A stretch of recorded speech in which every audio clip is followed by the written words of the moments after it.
Every year, tens of thousands of Calgarians turn to the food bank for help. One person who found themselves in that situation recently is Fredrick. He joined us yesterday to tell us about his experience. Good morning. Thank you very much for having me. Yeah, thank you for doing this. So you're new to Calgary. Can you tell us a little bit about you and your family? Yes. So I arrived on the 30th of January from Germany, but I passed through Ghana because I'm originally from Ghana, but I schooled in Germany. So after studies, I moved back to Ghana, and then I flew to Calgary to take up a postdoctoral position here. So I have a wife. She's a midwife by profession, and I have two little kids, 4-year-old boy and then a 1.5-year-old girl. Oh my goodness, busy life. Yeah. Yeah. It's lots of work without experience. You said a postdoctoral position at the university? Correct. What's your field? In public health epidemiology. So we're kind of looking into COVID characteristics of post-COVID conditions in children, and then the impact it has on their quality of life going forward. Okay. Yeah. Wow, very good. Well, let's talk a little bit about the food bank, if you don't mind. How did you learn of the food bank? We kind of visited a vaccination clinic to get the vaccination records of our kids updated into the Alberta Health system. And then we're interacting with the nurse, the clinician in charge. And then she asks if we just came to Calgary, and then we told her yes. And then she asks, how is life going, just like we're talking. And my wife mentioned that life here is more expensive as compared to her experience in Germany, even though she was there for only 3 months. And I kind of agreed with her because it's a bit of a shock for me that groceries are quite expensive here.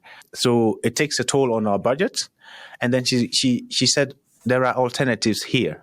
And then she told us there is a Calgary food bank, and you could actually go on the online to search for it and go through the process, and you could have groceries for free. And I was like, you don't mean it? And she said, yeah, people make donations and then they gather food and then they redistribute to those who are really in need of it.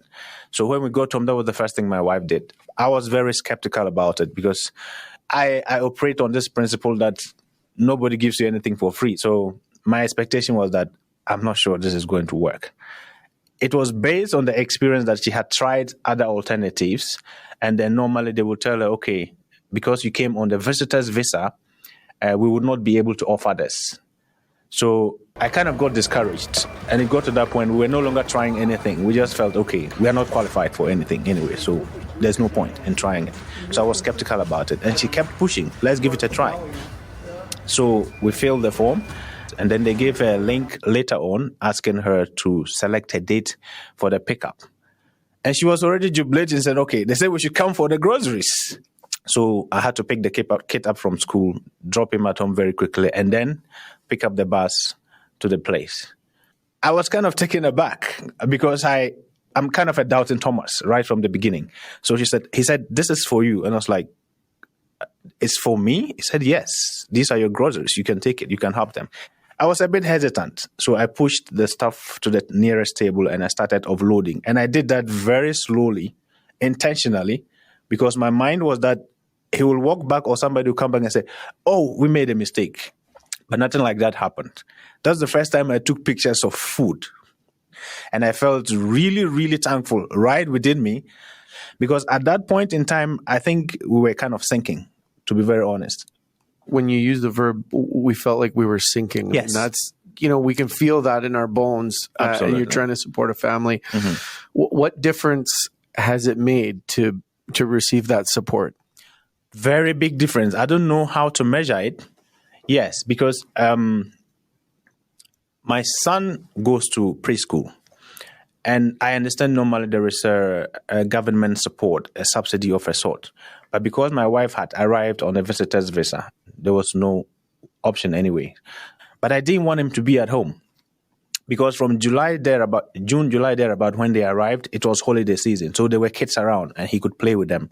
But now schools reopened and early in the morning, everyone is out. And he steps out, he doesn't see anybody to play around with.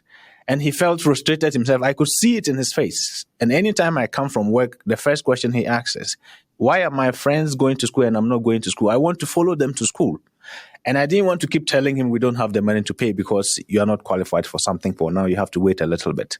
I wanted any means possible to put him in school. So even though we were told we didn't qualify because of some other conditions we needed to meet, I said, okay, whatever it takes, I will pay that. So I took him to school, and then we started that. The other thing that led to why I said we were thinking is that when my wife arrived, my mind was that because she's a health professional, we could start the process very early for her to get into the health system and get a job as quickly as possible to support our finances. But we took the wrong decision based on insufficient information. So we pumped all that money into that, trying to go through the process. Unfortunately, it's non-refundable. And at the end of the day, we got negative feedback. They said, okay, you are not licensed as a nurse back at home. You are licensed as a midwife. So you can follow the midwifery stream, not the nursing stream, because you need a license. And that is a procedure. And we actually appreciate that because it gives us an idea how strict the system is controlled for quality. But then the money is non-refundable anyway. So we're kind of like completely broke, unexpectedly broke. And so that was where the struggle began. And we still had to pay the kids' fee out of pocket. And then by the time you pay rent and you send the money to the school, then you start scratching your head. How do I get them bread to eat? How do I get them stuff like that? We felt we were sinking. So going to that clinic to access the vaccination, I think, was the turning point. We tip our hats. Bless that nurse for being in your life that day. That's a good thing. Absolutely. Yeah. Next month, you'll be here a year. What are your family's goals for the coming year? The encouraging thing is that my wife has been able to convert the visitor's visa now to a work permit, which is an open work permit. So she's looking for work. Work is work. Anything that pays her money. Once she gets something that she can gather a little bit of money, at a point in time, then she can reconsider going into her profession to work. For me, my postdoctoral position is for 2 years, done with 1 year. I don't know what comes next. Whatever comes, we see. I will try whatever options are available. I'm submitting applications, looking for jobs as well, hoping that I would get one before the postdoctoral offer ends, and then we see what happens. We are trying all means possible to ensure that we bounce back so that any other person who finds themselves in our kind of situation could access the food bank. We can step away for somebody else to benefit. Well, it's also really, really meaningful that you've shared your story. That will reach people in powerful ways. So thank you.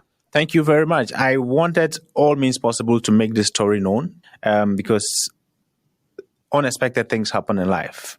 And so when the food bank opportunity came, I was like, there is no shame in this one. You are hungry. You're looking for food. Somebody says, take food. You take it and appreciate it. It's as simple as that. That's natural. There's nothing wrong with going to ask for somebody for help. And if the person is willing to offer it. And that's what is happening here with the food bank. So it's like all those who make the donations or manage it, including the volunteers, they're simply saying, okay, we want to give you something. If you're interested, you come for it. So I go for it and I thank them. And I greatly appreciate it, honestly speaking. We appreciate you. Thank you very much, Fredrick. Yeah. Yeah, and best to your family. Thank you very much.